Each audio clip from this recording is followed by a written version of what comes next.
Welcome to Seeing This. I am the movie Mamba, Michael Ornelas, and I, too, like Mexican hairless.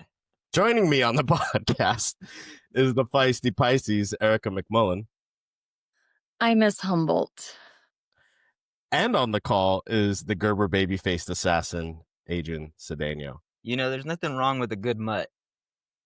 And that's all in reference to Paul Thomas Anderson's One Battle After Another. Long anticipated. If you guys can't tell, I'm a little bit of a fan of the movie and of Paul Thomas Anderson. Got some of his work back here. Action-packed episode. We're going to get right into it by starting with what we have seen this week. Action-packed week at the movies or at home. Erica, you seem eager. You had some homework that I don't know if you're ready to reveal if you completed your assignment. Which we gave you an extension for some of the TIFF movies. What did you see? All of the TIFF screeners I ended up watching. Okay, yeah. One set. We'll do this since we got little time and little energy, maybe. If I can make TIFF next year, I'd love to go, but we'll kind of see how things go. That's a start saving up now. Well, I mean, if I start grad school, then I won't be able to go. Grad school, we got the podcast, baby. We're gonna take off. That's what's happening, school? Right? Yeah. We got microphones. Me to do the job I want. Me. All right. Well, fair enough. How about this? One sentence review for each movie. Okay, ready? Oka. And I'm just gonna say interesting. I would have said loca, but okay. Oh, interesting. Sure. You already said your piece. We carried that one. Interesting. Thumbs. Commodus, real quick. Up. Okay, cool. Love that. Good, interesting, I should have said. You already, drooled all over Bajo el Mismo Sol, so we'll go beyond that. And I'll continue to do so. Eagles of the Republic. I loved that, yeah. Cool. Thumbs up. Great. Thumbs up for that one. And lastly, Irkala, Gilgamesh's Dream. Yeah. I cried a lot. It's, yeah. Right? I mean, and of those four, which is your favorite? Probably Bajo el Mismo Sol, but I did really like Gilgamesh's Dream. Like that, as like devastating as it was, like it was like really,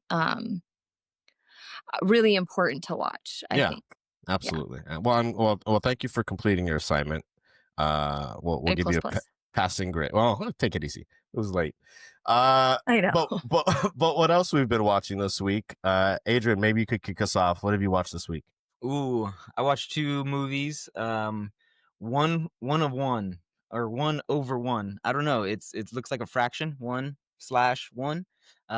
One whole. It was an interesting movie. Definitely recommend it. It wasn't what I was expecting to watch. I was trying to watch a different movie, and when I clicked the stream, I'm 20 minutes into this, and I'm like, none of the actors that are in this movie, I don't think this is the right one.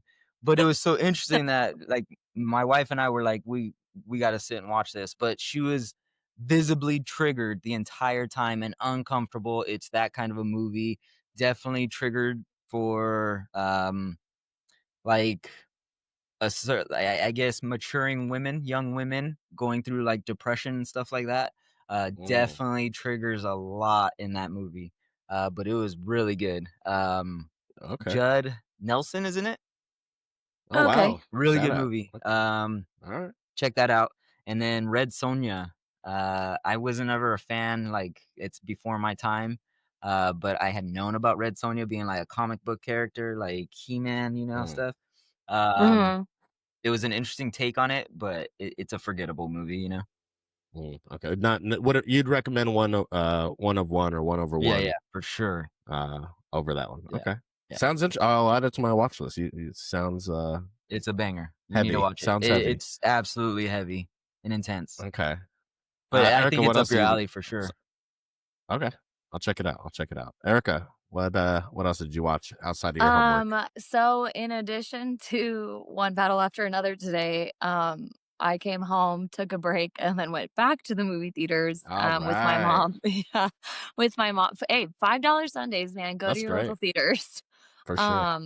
We ended up seeing The Conjuring Last Rites. So I've heard mixed things. What over, like, again, high level You recommend? Not as good as the others? What do we think? I would put it like right in the middle of the other films. Okay. Um, Not as good as some of the Annabelle movies that have come out of the franchise. But better than some of the Conjuring movies that are in the Interesting. franchise. It was scary. Like, there was definitely I screamed, like, a couple times where I was just, like, not like, you're expecting it, but, like, they did a very good job of they do a very good job of the angles in these movies of, panning to one spot where you're anticipating where it is, and then it's, like, in a completely Mm. different space, and, I think the only thing that annoyed me was the daughter. Like the performance or the character? Just the character. I see. Okay. Fair enough. You know, Fair enough. white people going to go investigate what the scary thing is instead of just going to find help, you know? Someone's got to do it. Someone's got to do Yeah. it. A couple movies really quick that I saw after watching One Battle After Another. Spoiler alert, this may be my double feature recommendation, but I watched Phantom Thread, which was Paul Thomas Anderson's 2017 film with Daniel Day-Lewis. Daniel Day-Lewis has a new movie coming out as well, so I wanted to get ready for that. So I thought it was the perfect movie to watch. What incredible writing. Like, I'll just say it's very difficult to be a great writer. It's very difficult to be a great director, but the fact that he's able to be both and the top of his game, in my opinion, in both categories, and it's a completely different movie than One Battle After Another, as we'll get into. But Phantom Thread, really enjoy that movie. It's about toxic love, baby. Adrian, I imagine you maybe haven't seen that one, but if you Have go not. down the PTA rabbit hole, I think you dig it. I think you dig it. You've seen it, Erica? Phantom Thread? Of course you love Yeah. a toxic relationship. I mean, it's pretty So good. It's pretty good. And then I just got back from the movies. Shout out Cinema 21, where Sean Baker, Oscar award winning Sean Baker, director of Anora, was presenting Tangerine, one of his earlier films that was actually completely shot on an iPhone 5S, which is so crazy to think how far we are now in iPhones that he made a movie back then. Mhm. And Tangerine just pretty much follows the life of these um two transgendered sex workers, essentially, and that dynamic and that world that they're in. It's very guerrilla style. He talked about it after the movie. He did a Q&A, got to meet him, shook his hand, brief conversation. He signed my Florida Project Blu-ray. Incredible. Just had a lot to say about the independent theater, independent cinema, and very aspirational for future filmmakers. So shout out Sean Baker. But let's dive into the main event here. Have you seen this? Have you seen this? Have you seen this? I know, I've seen this. I know this. It's a hell of a buffet of discussion points, and I'm sure I'm going to have a test of patience based on our group texts that vaguely went over our viewing experiences. But One Battle After Another, I'll kick it to you, Adrian, for our letterbox description. Let's have some sputzpah for this epic movie. I don't know what sputzva means. So we're just gonna go and read One Battle After Another. Like, cool, sounds good. 2025, Yeah, sure. directed by Paul Thomas Anderson. Some search for battle, others are born into it. Born in it. You can do the Bane voice. Okay, When their evil nemesis resurfaces after 16 years, a band of ex-revolutionaries reunite to rescue the daughter of one of their own. I am so glad that I avoided this trailer and everything about it going into this me movie, too. because even just that description, like, you don't really know that until the end of the first act, maybe, really. Mhm. But nonetheless, let's get into it. Erica, let's kick it off with you, spoiler free. What'd you think of One Battle After Another? I loved it. I thought it was a great story. I thought it was too long. Okay. It Okay. didn't need to be that long. There were definitely scenes in there where it was we didn't need to see certain things happening, like, it didn't really affect the story at all, like, it just took too long. I didn't need to be sitting in the movie theater for that long for that story to get across. Okay. Did it so I liked it. It was a great story. Like, I really love movies like this. I love a revolutionary movie. I'm on the other side of that because I felt like it didn't feel like 2 hours and 40 minutes. I almost wanted more. Like, Yeah. the only time I could give, like, it seemed a little unnecessary was like the chase, like the car scenes. Like, you're kind of looking at All the of them. road work, but to be honest, All of the car scenes were too long. the camera work in it, I think, is why they are that long. Like, and I You think didn't that's what have made to it have that much camera work to get the gist of what was going on. right. Not for the story, but No. it did make Played the no movie effect give to me the a story. feel. Like, it did have a certain feel to it. Visceral effect. Yeah, for sure. Well, that's great because I was just gonna ask you, Erica, if it felt long or just like you saw how much time had passed and like, oh, it's a long movie. But No, like during like he said, like a lot of the car scenes could have been cut in half. A lot of the walking scenes, like and this is no spoiler. This is no spoiler. I didn't need to see Sean Penn walking that much. Oh, that's a hard disagree on my end. No, Like, didn't need it. Okay, sorry. Go ahead. It's not my turn yet. No, you really didn't need it because within the first 10 minutes, you understand what kind of person he is. And Sure. while there are certain scenarios where like you do want him in a scene like that, there was one scene where I clocked it. He was walking for a full 2 minutes in the movie, like straight. And you didn't need that. You could have done with like 30 seconds of it and it still would have got the point across. I'm so curious when we get to spoilers, which section you're talking about. But okay, Adrian, outside of the pacing and it feeling like it went by, what are your general thoughts? Man, Leonardo DiCaprio is GOAT. Like, yeah, so good. Benicio del Toro, the acting was on point. across the board. Everybody. Even Chase Infinity, she plays Willa's character. She was on point. It's an intense movie for sure. Maybe not as heavy. I mean, it was still emotional, so I can't even say it wasn't like an emotional, heavy type movie, but it was. Tiana Taylor, Tiana Taylor, yeah, she's like gangster. For sure, she has that persona, and I just watched that movie not too long ago, Straw, which is, I think, a Netflix movie where she plays, some badass detective in that movie. I feel like she's always wanting to punch somebody, Sure. She can hold her own. She can hold her own.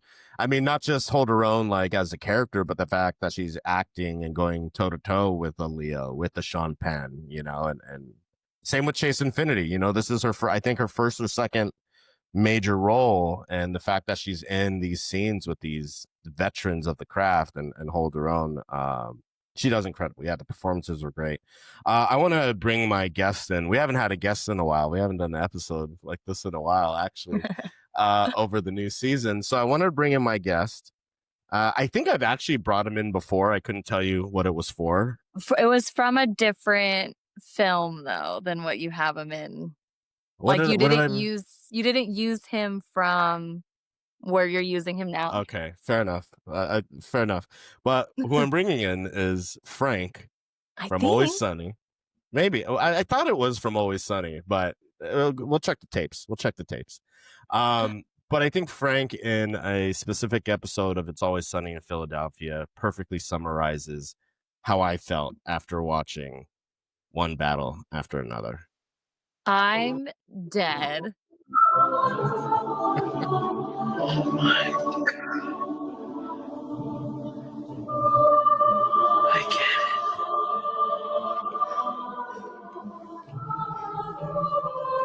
it. Yeah.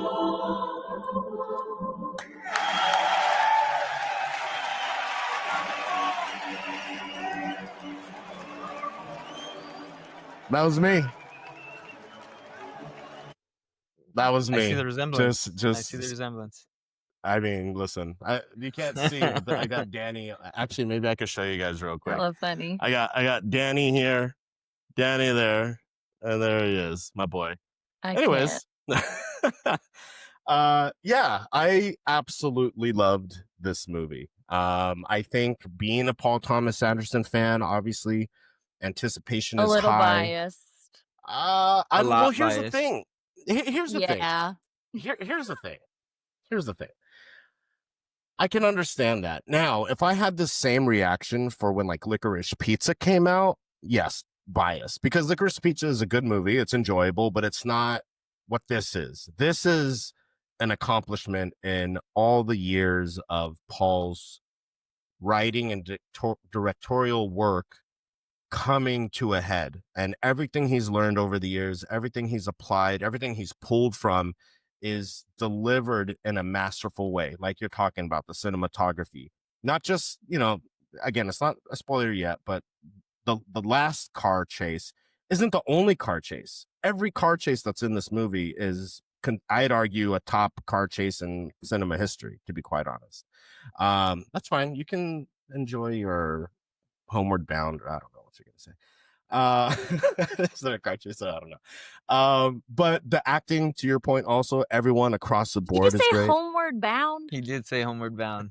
I'm sure there's a car. They follow a car, the pet Humane Society car, even so, like Regina Hall, for example, I just want to shout out. Pause. I was hoping and praying when I was because I was living in Humboldt when this movie was filmed.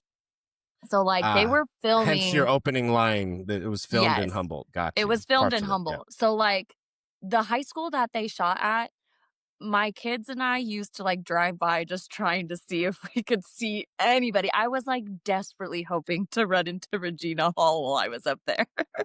She did phenomenal. The thing about her performance is she's the emotional weight to this movie. Yes. I think if you know her from her Scary Movie days or Brenda, I think is the character. Yeah. She's often the comedic force, and here it's the exact opposite, and she does a phenomenal job. To your point with Sean Penn's walk, I mean, I thought it was pivotal to the character, and I understand you're saying he walked too much, but I mean, people got to get around. They got to walk, and things are happening. Okay, we'll talk more about that in spoilers. Yeah, we're not getting into spoilers. Yeah. Because I have a take on that too, but it's specific, so we should wait for spoilers to dispute that with all three of us.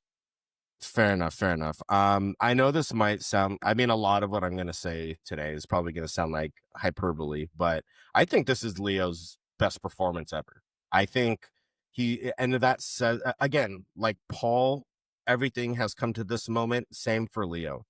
I would be very surprised if he doesn't win an Academy Award, and the same goes for Paul for directing and Best Picture, which, by the way, he's never won, which, again, blasphemous. You're shaking your head. Not his best performance. You liked his performance? What's his best performance, would you say? If you say Titanic, I'm gonna be so upset. No. All right, I had to put a stop to that right away. I mean, to be fair, I think he probably should have won for What's Eating Gilbert Grape at a very young age. Sure. I don't know. The Revenant was not. You know what it was. I know what it was. The Departed. He should have won for The Departed, in my opinion. He does won The Departed. Sure. I think you never that's go a full. very good performance from him. What are you talking about? He wasn't in. Wait, what Tropic did he Thunder. say? I know, but Gilbert Grape. Oh, I see. Yeah. Oh. That's why he didn't win. I suppose Sean Penn won though, and he did go full. Speaking of people in Yeah, this movie, so, I don't think he won. Sean Penn? He won for. I am. I thought he was a snub. Check that. I thought this is your job. I Am Sam, right? Yeah. Nothing is my 2009. job. I just get to be here. We know. hence your homework assignments. Adrian will look that up. I'm pretty sure he won. Did he not though? Well, now I'm second guessing myself. Yeah. 2001. 2001. Yeah. So it would have been 2002. 2002. So the movie itself had 8 wins, if I'm not mistaken. Best actor in the leading role nominee. You're right. Look at that. He didn't win. Tough beat. That's why they were Anyways. making those jokes in Tropic Thunder. You can't go the whole Because way. of him, Fair yeah. enough. You never Yeah. go full. So yeah, overall, I personally think this is I saw this twice, and upon second viewing it climbed to my second favorite, but I would say it's his best. There Will Be Blood gets a lot of attention as far as best, and my favorite, I mean, me and Boogie Nights and Dirk Diggler in a long-term relationship, so it's, I don't know if that'll ever Extra long change. term. It's hey now.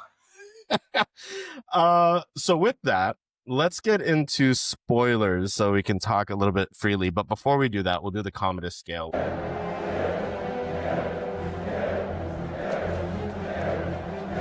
But Adrian, Commodus Scale for one battle after another. Thumbs up. Thumbs up.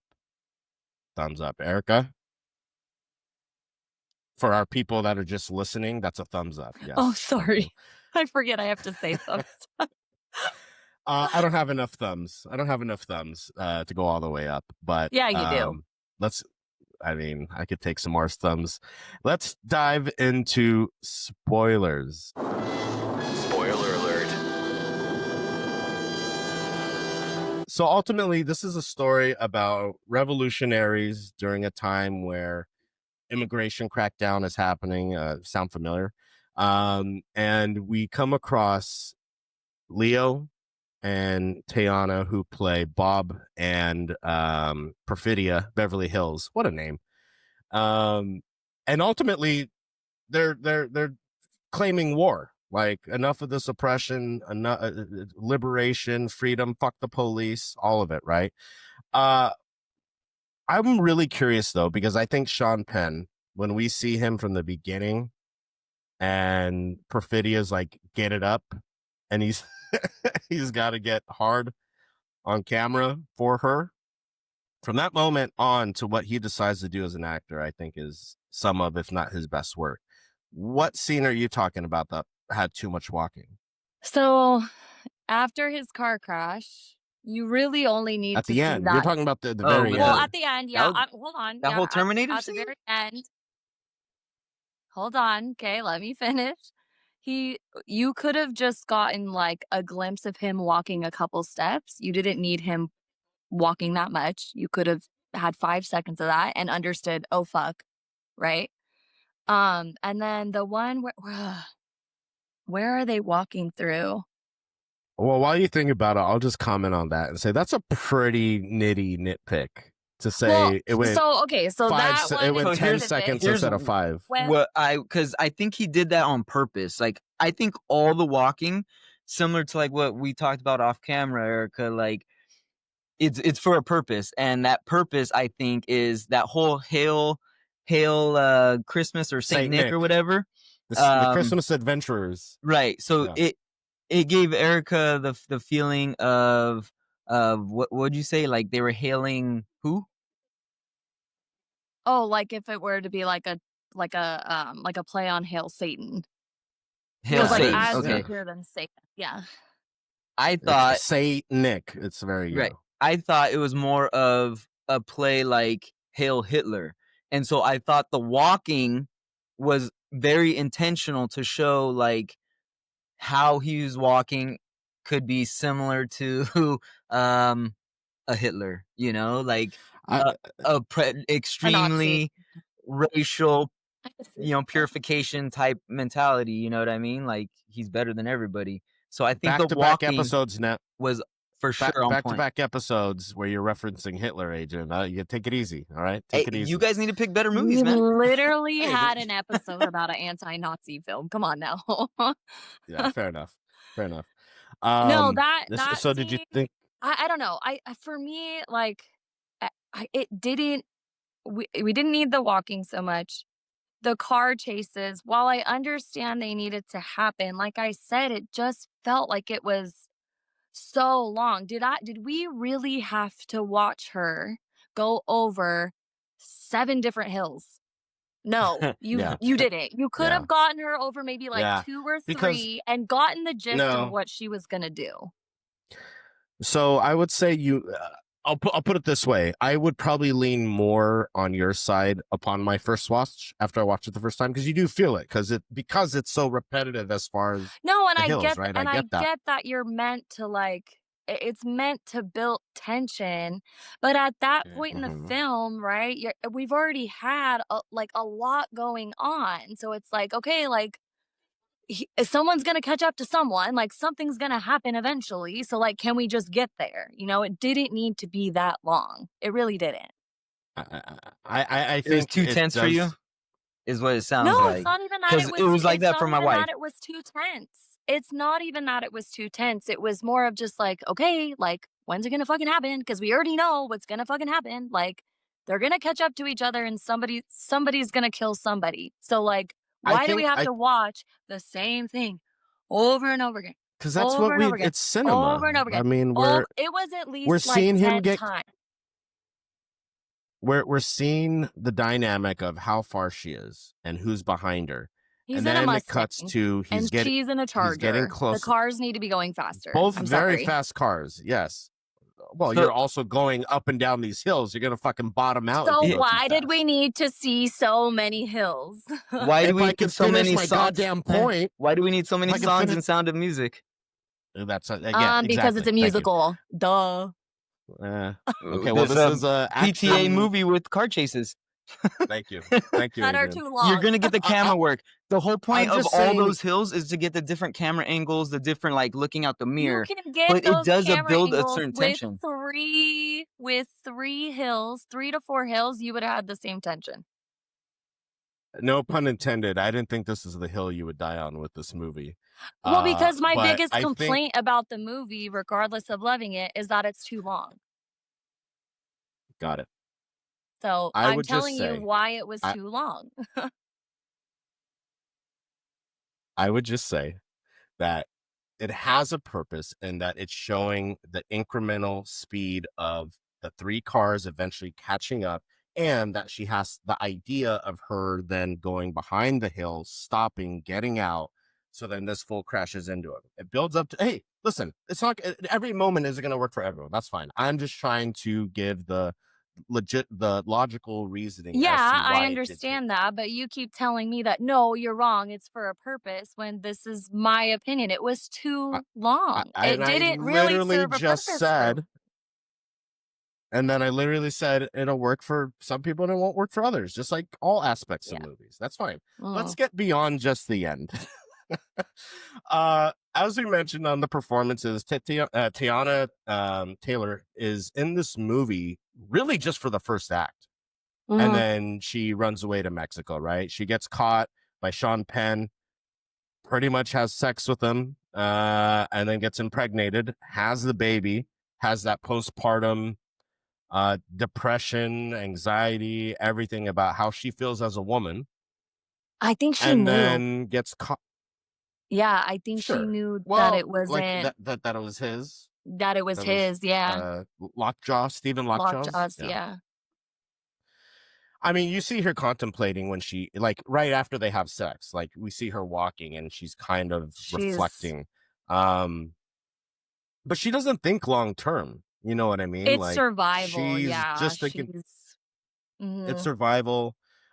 She runs off to Mexico, but I say all that her performance was so impactful and pivotal to the story that even though she was only in like the first act, her presence is felt throughout the movie, right? I really also go ahead. like that she doesn't come back.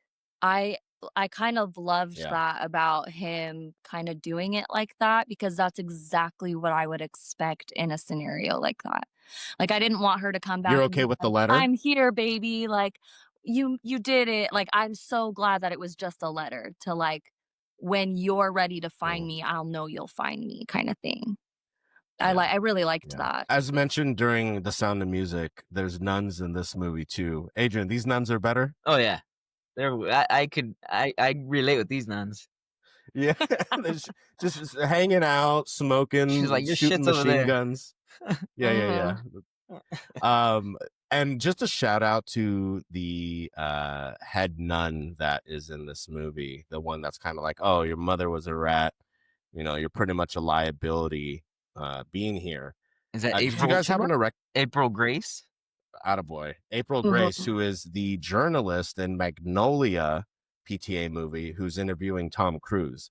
When I saw her in this movie, I was like, God, she looks familiar. Where have I seen her from? And PTA, sure enough, has used her, decades ago at this rate, but she still looks great, still does great. I really enjoy seeing her pop up. Speaking of popping up, I know we're going all over the place, but the beginning of the movie, we get Alana Haim, who was in Licorice Pizza with PTA film.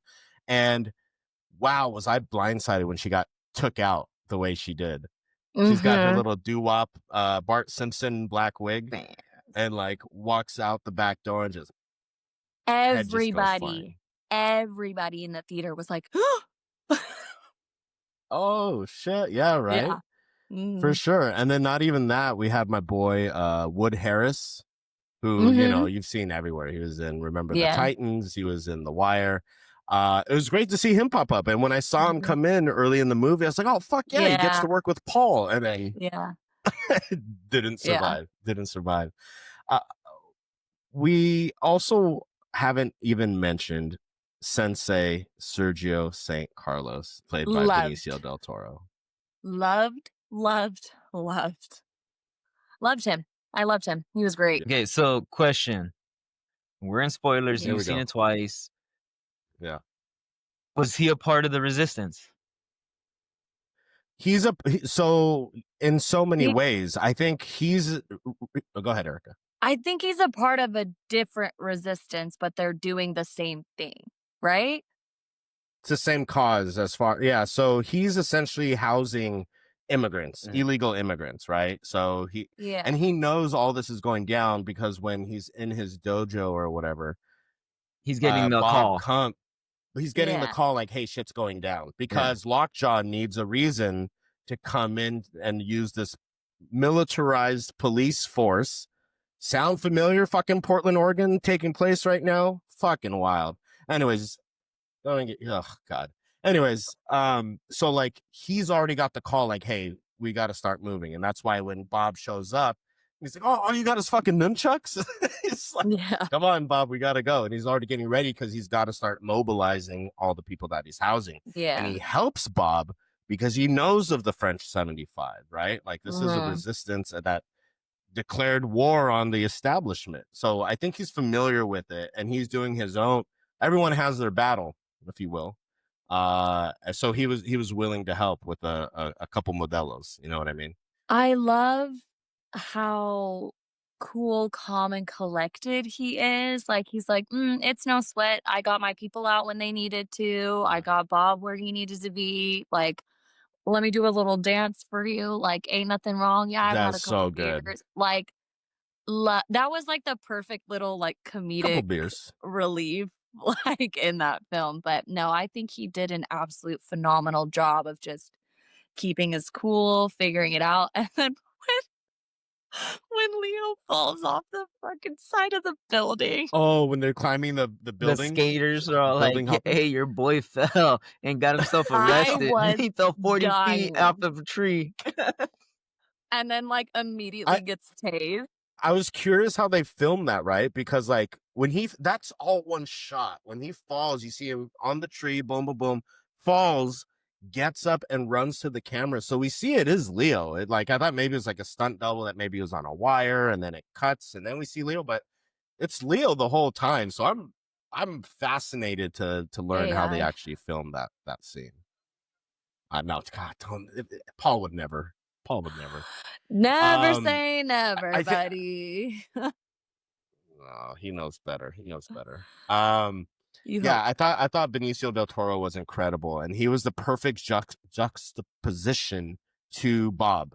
Yes. Very anxious, very paranoid, like smoking, getting high. I don't remember the fucking password. I fried my brain for 16 years. Can I tell you, I've had to deal with that this like past couple weeks trying to get in touch with certain things. And like, oh, well, what was your address in 2008? It's like, I don't fucking know. Like, I've been on the move. And dude, there's a whole thing. So All the that really spoke to me. ADHDers out there, like, we know all the details. Like, and it's not even like, it's just you so remember random. the first place you lived, Erica? I do. Huh? Yeah. I Your remember first the first address? place, You yeah. remember? Yeah. Yeah. Oh, okay. 37647 29th Street East. Oh dear. Now you're gonna get the Nice. paparazzi out there Yeah. for your birthplace, huh? Yeah. Wow. In the hood of Palmdale. Michael, I still remember my Nobody's college going out ID there. number. Oh my god, which college? Like, I don't even remember. All I remember is my California driver's license number, and then I don't even have that anymore now that I'm in Washington. So, and my social. Crazy. Anyways, yeah, I think one thing that I want to touch on also is how the score, Johnny Greenwood, who's worked with PTA across many movies, really helps the pacing that we're kind of talking about. Like, there's a lot of score in this movie, and it's very complementary to the tone, where it's like anxious thriller, but it's also got humoristic aspects, you know what I mean? And I think it helps propel the movie forward. Outside of that, you disagree. You don't like the score, or you just we're don't not going to agree on the pace just of the movie, so or the length of the movie. That's fine. I mean, I guess the gripe I have is, like, if you're gonna make a 2-hour 40-minute movie, make the most of every fucking minute. And I personally think he does. Whereas you have someone, like last year, The Brutalist, which was 3 hours. God damn, did that drag for me. And I know a lot of people liked it, whatever. But It dragged for it's me just too, night but and day as far as yeah. Right. Yeah. So did The Irishman. Yeah, or even Killers of the Flower Moon. Like, there's plenty of long movies where they have strong aspects, but you feel it. And I feel like with this one, I mean, if you're going to talk about 5 seconds versus 10 seconds of walking, then I don't know what to tell you. But the car chases I think too. Don't just say the walking. It's also the car chases. It's also like some of the conversations that are being had too at that like round table with all of the white men, where they're Christmas adventurers. But they're like they try to like allude to a lot instead of just like, hey, this is the problem we have, which like I get it. It's more of like it's also like it's almost like that let's pretend we're not racist kind of talk.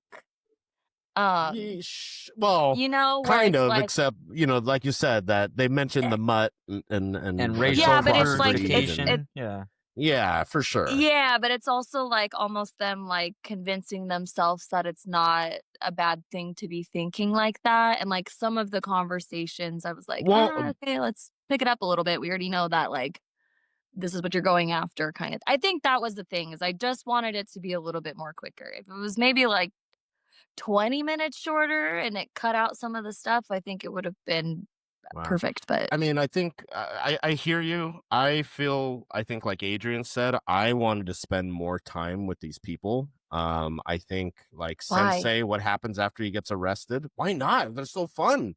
Like, every single character is compelling. That either their backstory or where they're at now, if they're still alive. You know what I mean? Yeah, like, but like you said, Regina, I think we what happens to Regina we Hall's get all character? of that. You know what I mean? Like, they're all. You know what? If there's anything that I wish I would have seen more, it would have been of Regina Hall's character. Yeah, because like you said, Samwise Gamgee, underrated character. Yeah, and she's like you said, she's got almost all of the emotion going on, and she ain't a rat. I don't agree with that. She's the only one carrying the emotion either, though, because Leonardo DiCaprio has a lot of emotion going on. Like, his eyes tell it all, and it's just insane. Like, the panic, that's an emotion, right? Like, the paranoia, like I meant like severity of trying to find your daughter. You know what I mean? Yeah. No, I understand like the panic, the anxious, like I need to get. He was very chaotic and very all over the place. I also think that him like not smoking as much and not drinking as much throughout the film kind of like played into that, because like when you detox, like you start to shake, you start to panic, you start getting paranoid even more than he already is. I meant Regina Hall of more of the emotional, of where like it felt like she was the only woman that cared about that girl. She was the And maternal energy, the maternal yes, emotion. the maternal energy where it Yeah. was like, you almost wish that it was her daughter instead, kind of thing. Sure. And she probably Mhm. loves her like a daughter. And like, even when they finally break away, right, and they're passing out those scanners, like Leo goes and they hug each other, Bob and Deandra, I think is her name. And they're both like, I love you, right? And then she says bye to the scanner guy, and it's like, be safe, Like they're So family.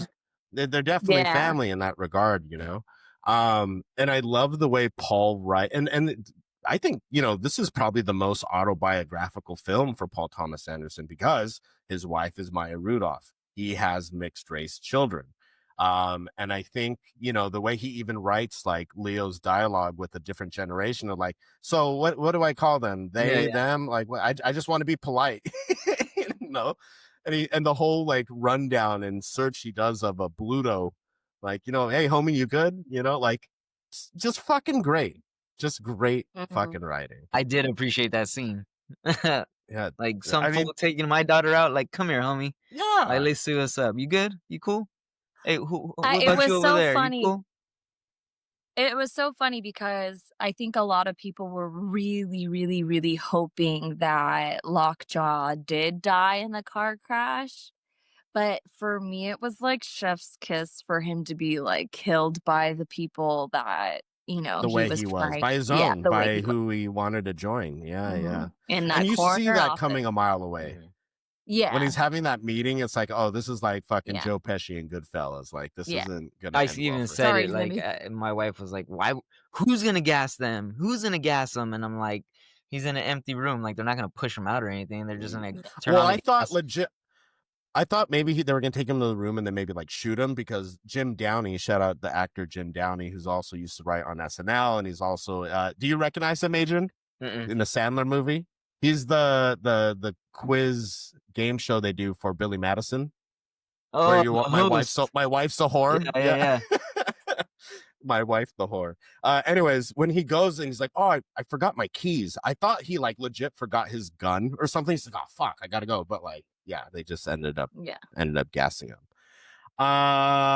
What else? I think this, I like I said, I think this is the movie that's gonna get Paul his flowers as far as best picture, best director. Yeah, I mean, as long I- as we don't see anything else better come out, yeah, I think that he'd definitely be maybe winning for this one. yeah. Mm. Yeah, and I think every category it would qualify for, this movie will get nominated, like editing, score, cinematography. There's a new one, cast ensemble. Like, I think that'll, like, what a fucking cast of veterans and new. You look confused. You haven't heard of that? The new category? No, I didn't hear that. That's cool. Yeah. They're like that one, and also the stunts, right? I think are two I new heard about the categories they're stunts. doing. I remember hearing about Yeah. the stunt double. I mean, fair enough. I mean, they deserve their flowers for sure. 100%. I mean, it takes a tribe, an army, a village to make a fucking movie. That's for sure. Okay, let's get into our double feature pairing. Adrian, why don't you kick us off? What would you pair with this movie? So it kind of had vibes for me of Children of Men. It's a movie from 2006 by Alfonso Cuarón. It's Clive Owen, and it's pretty much the end of humanity becoming because we can't procreate. Like there's just you can't get pregnant anymore. And the whole thing is there's this miraculous girl that's pregnant and it's going to save mankind. And the notion that people are trying to come get that baby and try to find it for their own political backing and all that stuff. And he's just trying to escort and save the baby, you know? Really intense movie that kind of had the same kind of dystopian film. Yeah, for sure. That's one thing about One Battle After Another too, I was thinking, because there is a 15-16 year time jump from when the movie starts to the rest of the movie, right? And it's like when the movie starts, it could be current day or it could be 15-16 years ago. Like Paul's been working on this movie for like 20 years. apparently. So unfortunately, we haven't improved, only declined as a society. So it's very apparent that it applies to today. Or when we jump forward, like I said, now we're 15 years later in 2025. So I think it could be interpreted either way, like as far as technology goes and everything. Erica, what would you pair as a double feature for this with this movie? Okay, so at first I was like, this really shouldn't be paired with anything just because of, like I said, how long it is, the kind of like the intensity of it, because it is a very, very, It is very intense. intense movie. Like, if you're not prepared for that, maybe watch it at home when it comes out just to kind of give yourself some space. Go ahead, Michael. I don't know if there's a movie that is as intense. I don't know if there's a movie that's as intense and yet fun as this movie. You know what I mean? To be so Yeah. intense and yet be fun. You know what I mean? Fun Sorry, go isn't ahead. the word I'd go with, but I had a great time. I don't know. you were But yeah, entertained. I don't think better, you were. more fun than Sound of Music. That's for sure. Sorry, go ahead. You're so terrible. No, but so at first I was like, does this need to be paired? Like, this really seems like a standalone movie where you kind of gotta like watch it, digest, kind of figure out how you fit into the narrative and like where you want to be. But kind of like very much along the same lines of revolutionary things happening in America. I picked Judas and the Black Messiah with our boy Daniel Kaluuya and Lakeith Stanfield. It's about the Black Panther Party. Essentially, like, one of them is, I won't spoil it for anybody who hasn't seen it because it's not that old.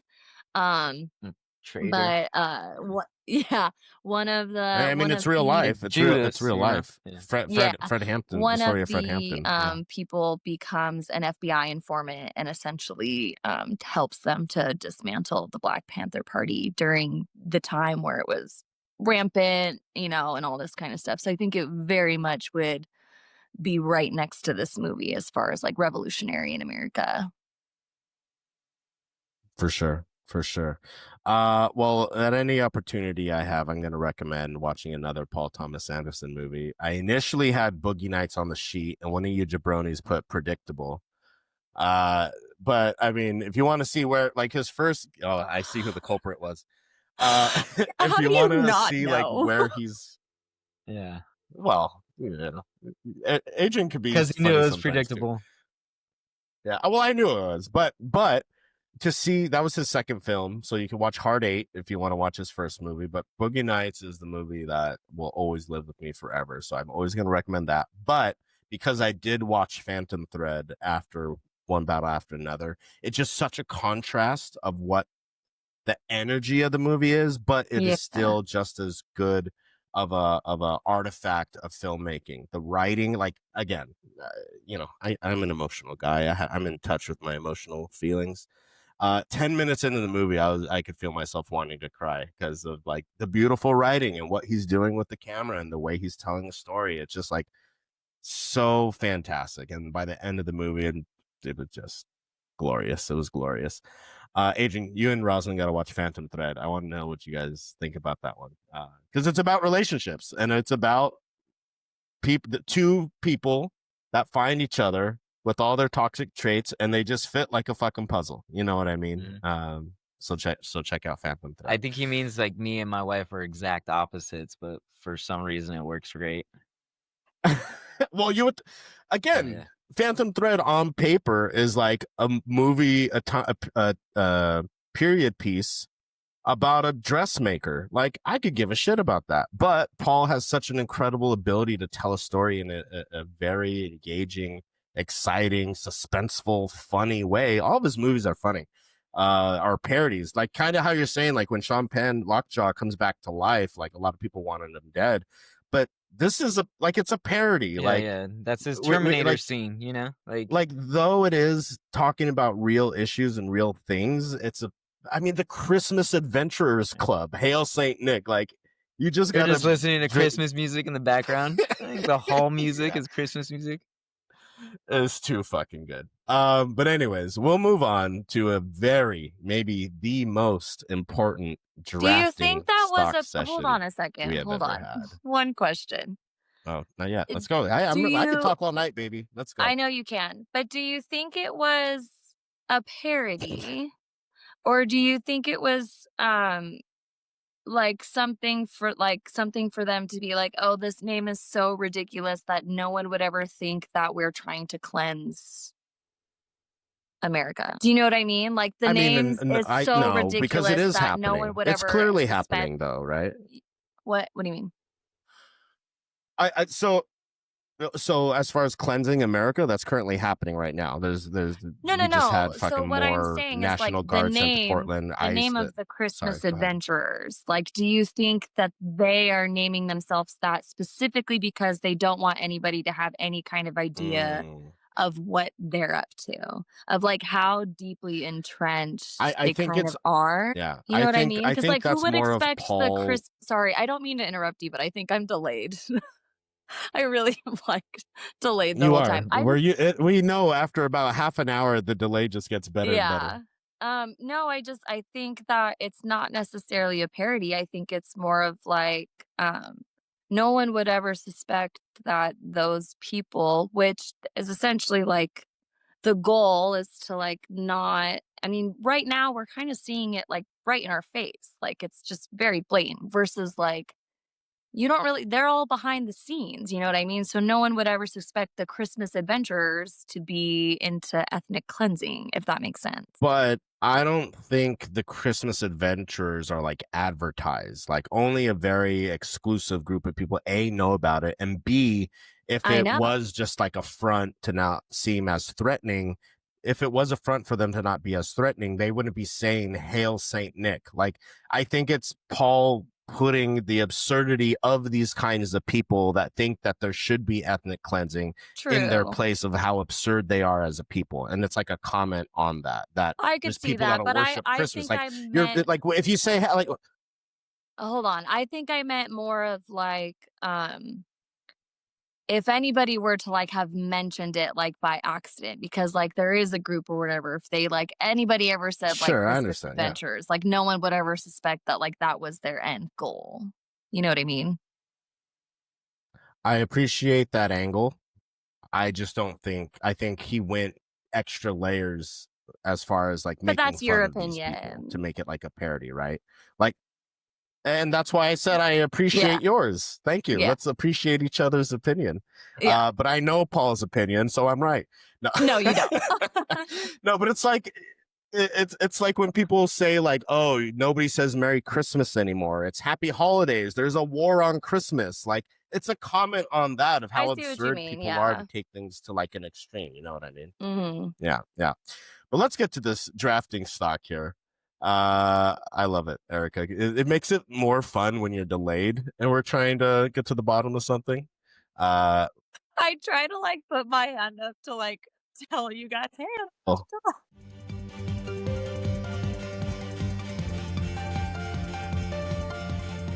you got to bring the little hand back and just raise it.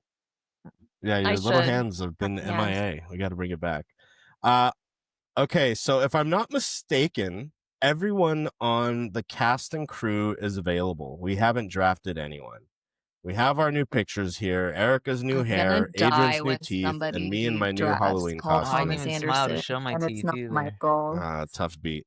Tough beat. Who is going first, you son of a bitch?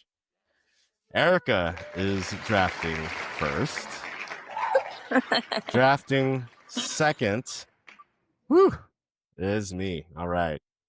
There's so many Erica, on here. It doesn't even matter. Yes, that's correct. It really, that's correct. I kind of agree with Adrian. I don't think it really matters. I support you and your opinions so much. And we can't hear you anymore. We got to that point. Oh, no draft. Sorry. You can go last. Damn, that's tough. I guess you don't get to draft. Erica, you get the first pick. Woohoo! And as I was saying, you should do it to America and take.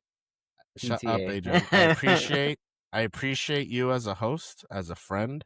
I have great love and respect for you. Stop your ass kissing just so you can get them. Yeah, just lick my butthole. Why don't you? That's cost extra. We'll do that we'll put that on the Patreon. All right. Who are you drafting, Erica, from one battle after another? There's quite a cast, there's quite a crew, there's quite a everything. I know, and it's And you quite got a crew. And yeah. Michael, I understand that you just love this director Do what so, you gotta so, do. so much. Do what you gotta do. It's fine. No, it's fine. I'm not gonna take him because I know you want him. No, and this is more of just like this has been my girl like all my life. Like we said, we've seen her in comedy after comedy after comedy, and to know that she's got the range, she can do it, she can show up when she needs to. I'm gonna take Regina Hall. It would be a Wow. disservice to me as a person if I didn't have her on my list. That's incredible. What a take considering this cast. I also listened to shout out to Good Hang with Amy because I listened to Amy Poehler's podcast and she just had Regina Hall on and it was a wonderful episode. I was laughing the entire time and it just goes to show like how much I just enjoy her as a person. And then to see her do so well in this film just like made my heart so happy. So I'm gonna take her. Well, listen, like Adrian said, there's not a bad pick here. Everyone either has a bright future or award season's coming or whatever. Yeah. Like we're all in good shape here. I mean, I've got to take Paul. I know, and it's so crazy because you have Leo and Sean Penn right fucking there. I know, and they both all three of them. I mean, they all can win Oscars this year. Like, I wouldn't be surprised if everyone came away with it. But yeah, I've got to take Paul. Granted, this is his 10th movie, so who knows how many more he's gonna make. Like, he doesn't pump them out, and I appreciate that. You know, like it's like every 4 to 5 years we get a movie of his. So my draft will take some time to pay off unless he wins an Academy Award for this. But yeah, don't jinx it. I know. Paul Thomas Anderson is the best director alive, in my opinion. I was thinking, just talking, trying not to be hyperbolic, but I was thinking, like, is this the best movie of the decade? To me, it is. I understand that might not be for everyone. To me, it is. That's a very hot take. I maybe we can have a separate conversation where we debate best. We'll have to look at a bunch of films from the past 10 years. So I'll say this. It made me think. Then, well, is it the best movie of the century? Meaning since 2000, right? Now I'll say this. It's a top 3. Oh well, let me just give you my opinion, Erica. No. Everybody disagree with Michael in the comments.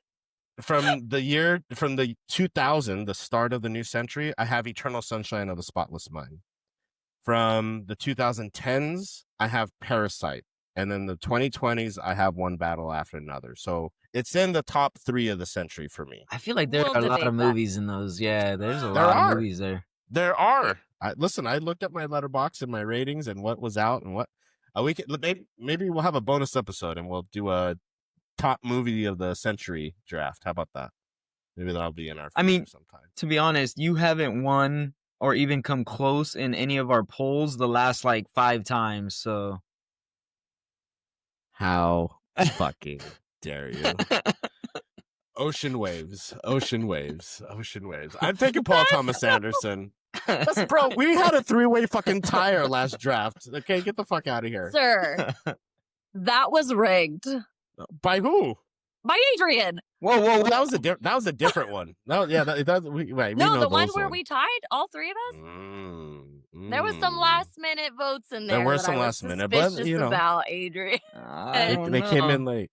They did come in late. Adrian, who are you drafting from this movie? This one's hard.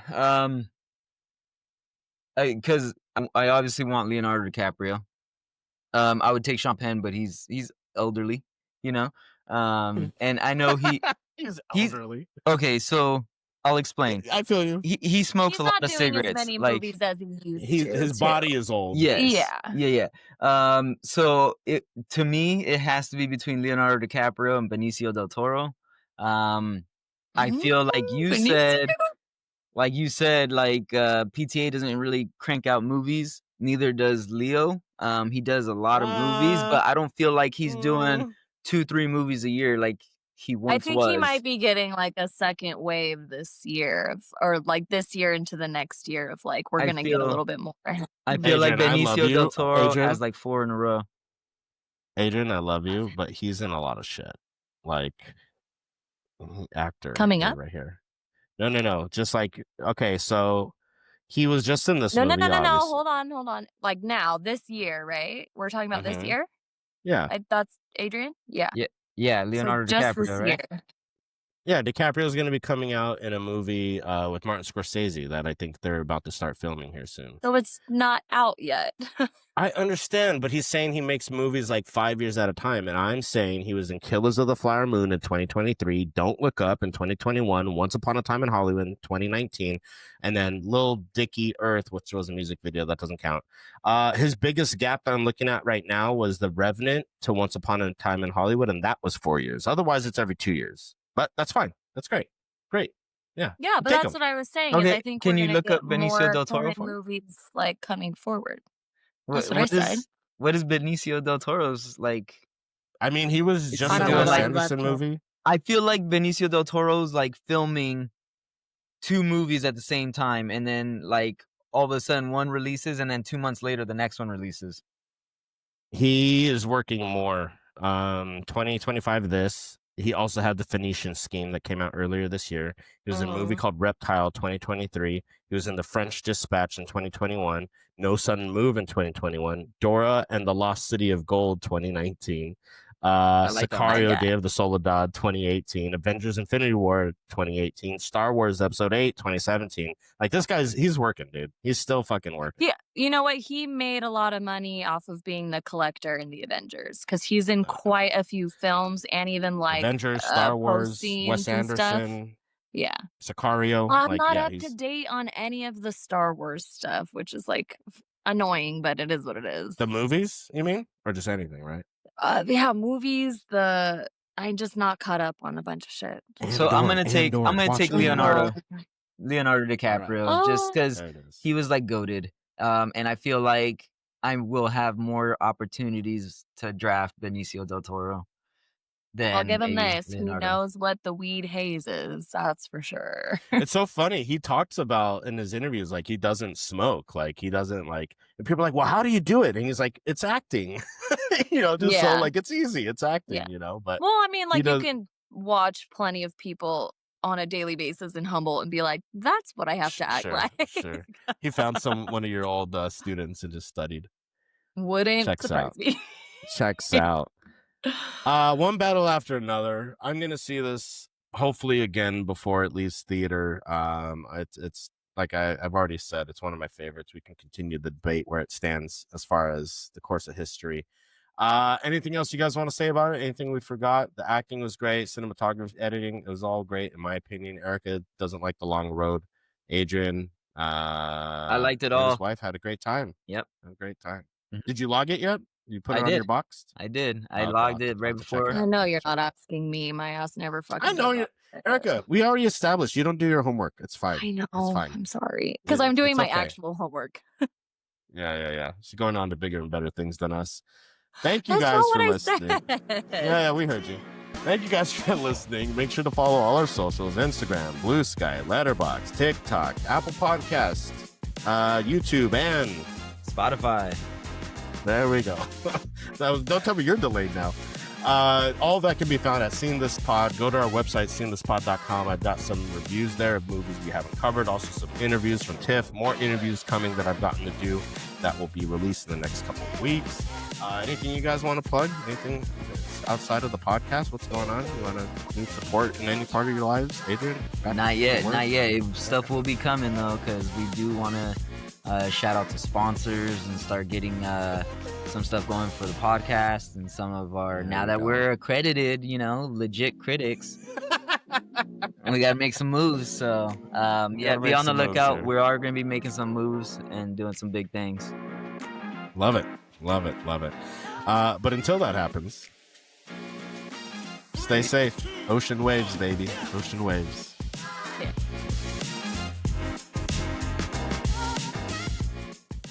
And she's gone right at the draft. Well, isn't that unfortunate? I guess I get first.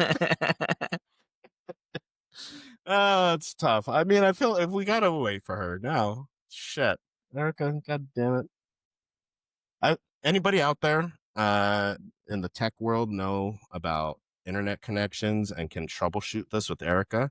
She will gladly shit on you without free of charge, as she likes to do for emails. She'll send you ASMR. ASMR, yeah, yeah, some ASMR of your category of your choosing. I'm actually trying right now. LOL. Actually? Yeah, actually. Usually she's just saying it. This time this time she's actually trying to get back in. Don't need the road scene to be so long. Get the fuck out of here. She wasn't.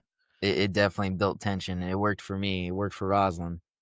For sure, dude. And like even that scene, what he's doing with the camera in the car. I mean, in everything, but in the car when the camera's already coming, and then the native guy like pulls out, and then we're just with them already. Yeah. Like, just super dope what he's doing, Yeah.